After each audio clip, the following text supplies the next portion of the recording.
Bonjour, bonjour tout le monde. J'espère que vous êtes dans une forme extraordinaire.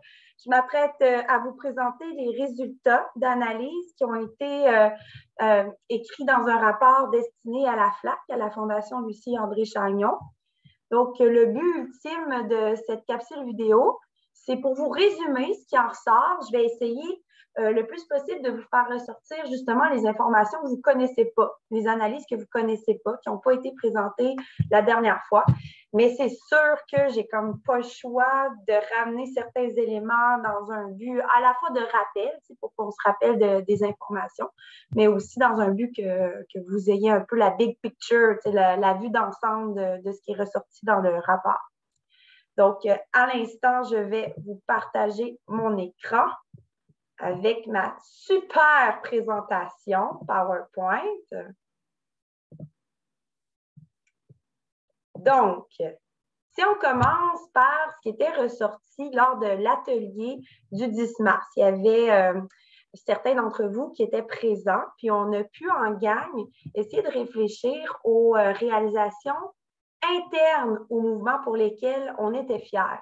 Je dis « on » parce qu'à cette heure, hein, je fais partie du mouvement au comité politique. Donc, on avait fait ça de deux manières. On avait à la fois voté pour celles qu'on aimait, qu'on aimait le plus, mais on leur avait attribué des points. Puis selon la moyenne des points qui ont été obtenus, les 5 réalisations internes du mouvement les plus appréciées sont comme suit dans l'ordre. La première, c'est le sentiment de faire partie d'une équipe. Deuxième réalisation interne, la consolidation de la structure par l'embauche d'une permanence. Troisièmement, la communication qui fut améliorée auprès des militantes et militants. Quatrièmement, les 5 chantiers de réflexion qui ont été réalisés. Puis enfin, la dernière victoire en termes de réalisation interne, faire moins mais mieux. Autrement dit, là, que toutes les décisions soient clarifiées puis prises ensemble. Si vous voulez la liste complète de toutes les réalisations internes du mouvement qui ont été ressorties dans cette journée-là, ça se retrouve dans le rapport écrit. Qu'est-ce qu'il y a à retenir de tout ça, des réalisations internes ou externes du mouvement? Eh bien, c'est qu'on peut se rendre compte que le mouvement est parvenu, depuis la dernière année, à développer un rythme de travail qui est adapté à tous, qui permet à ce que les informations soient assimilées et communiquer efficacement. Ça, là, ça renforce le sentiment d'appartenance à l'équipe ou l'appartenance à la famille du mouvement Jeunes et Santé mentale.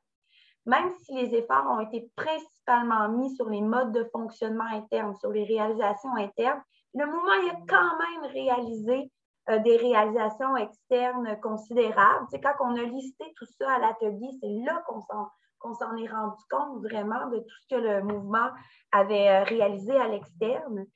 Puis ça donne un indice que le mouvement, malgré le contexte pandémique, malgré qu'il a été au ralenti, mais il dispose encore d'une crédibilité auprès des institutions ou du milieu politique afin d'être sollicité comme ça pour qu'il puisse émettre ses positionnements.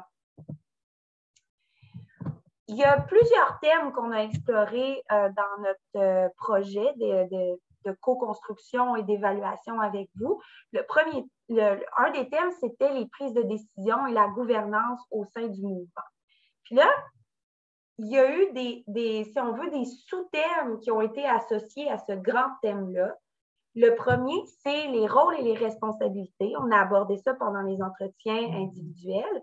Puis, tout le monde, pratiquement, parvenait à expliquer d'une manière concise et claire c'était quoi ses rôles et ses responsabilités au sein du mouvement.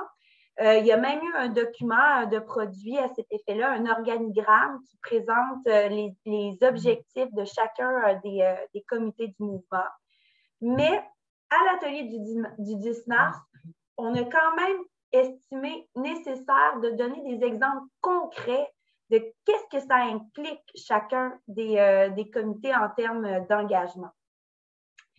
Il y a aussi, si on parle de gouvernance ou de prise de décision, on peut s'intéresser au processus décisionnel, à comment sont prises les décisions soit d'une manière informelle ou formelle. Là, ce qui ressort des entretiens, c'est que la majorité des propositions qui sont amenées au comité de coordination, si ce n'est pas toutes, là, la plupart du temps, sont validées au préalable auprès des membres du COCO, soit par Messenger, par courriel ou par des sondages en ligne. Ça fait en sorte que les prises de décision sont vraiment, le processus est rendu transparent. Il y a aussi, ce qu'on s'est rendu compte, c'est qu'il y a certaines prises de décision qui se font par étapes. Par exemple, on fait d'abord un sondage en ligne, puis on aboutit à des nouvelles propositions qui sont discutées ultérieurement. Toute l'information nécessaire aux prises de décision est communiquée. Les membres du mouvement n'arrivent pas en comité sans avoir l'information nécessaire pour en discuter ou pour prendre des décisions. D'ailleurs, toute la préparation qui est faite en amont aux rencontres pour que les gens arrivent préparés, ça a été souligné par plusieurs comme grandement utile et apprécié comme effort de la part de l'équipe. Puis, ce qui a été aussi relevé dans les entretiens, c'est qu'il y a une ouverture quant aux réflexions, aux idées qui sont apportées par les jeunes. Si on parle de gouvernance et de prise de décision, mais on peut s'intéresser aux périodes d'échange ou de délibération. Comment ça se passe? Mais dans les entretiens, ce qui était dit, c'est que l'animation est estimée par plusieurs participants comme étant démocratique, efficace et dynamique, engageante, motivante. On remarque le souci pendant les délibérations de prendre l'avis de chacun, de faire le tour de la table, ou encore de prendre le temps nécessaire quand il faut le prendre pour discuter des points abordés. Les militants ont dit pouvoir exprimer leurs désaccords ou pouvoir exprimer des nuances qu'ils souhaitent apporter quant aux propositions qui sont amenées pendant les comités. Les décisions prises par consensus sont appréciées, non seulement ça, mais préférées au mode strictement par vote. C'est-à-dire que si c'est quelqu'un qui n'est pas d'accord avec la proposition, on va prendre le temps d'essayer de trouver des solutions puis de voter à nouveau sur une nouvelle proposition. Et ça, c'est un mode de décision par consensus plutôt que strictement compter le nombre de votes. Toutes les personnes militantes, toutes, ont indiqué dans les entretiens se sentir égales avec les personnes déléguées ou de la permanence qui, bien sûr, aident quand vient le moment d'échanger. Si on s'intéresse au positionnement officiel que doit prendre le mouvement, bien, on vient souligner dans les entretiens qu'une posture d'humilité est de mise quand que le mouvement doit se positionner sur des terrains qu'il connaît moins. À ce moment-là, bien sûr, il faut aller chercher l'information manquante avant de se positionner. Lorsque le mouvement doit prendre un positionnement qui l'écarte de son discours officiel, il faut automatiquement que s'enclenche un processus de co-construction avec les membres du comité de coordination. Puis, lorsque les prises de décision ou les prises de positionnement, en fait, doivent être faites rapidement, mais que ça rentre dans les lignes directrices du mouvement habituel, à ce moment-là, la coordonnatrice ou n'importe quel jeune du mouvement peut agir à titre de porte-parole. C'est ce qui nous a été rapporté dans les entretiens. Alors, qu'est-ce qu'on pourrait retenir de tout ça là, en lien avec les prises de décision et la gouvernance? Bien, c'est que le mouvement est parvenu à développer une démarche en continu de gouvernance collective. La gouvernance collective, ça implique que ce n'est pas juste une personne qui prend la décision, justement, c'est par consensus et tout, dans une démarche de co-construction avec les jeunes, etc. Ça, là, ce processus-là, bien, ça requiert des efforts constants afin de le faire vivre. C'est important aussi de générer des espaces pour que les jeunes s'expriment, les structures nécessaires aussi pour que les jeunes participent aux réflexions, aux décisions. Justement, il faut prendre le temps nécessaire pour co-construire avec les jeunes, tant au niveau des modes de fonctionnement internes au mouvement que pour la réalisation des projets, plutôt que de se lancer comme une poule pas de tête là, dans plein de projets sans qu'ils soient réfléchis ou acceptés au préalable collectivement. les moyens de communication, les perceptions positives qui les entourent, je ne vous les présente pas parce que je les ai quand même assez bien présentées la dernière fois, puis j'imagine que vous vous souvenez, par exemple, que les militants, ils préféraient Messenger, tout ça, et pour quelles raisons, etc. Moi, je vais juste vous communiquer, grosso modo, ce qu'il faut retenir des moyens de communication qui ont été mis en place. D'abord, c'est que, wow, bravo, il y en a beaucoup. Il y a vraiment une grosse diversité, mais ça, c'est apprécié.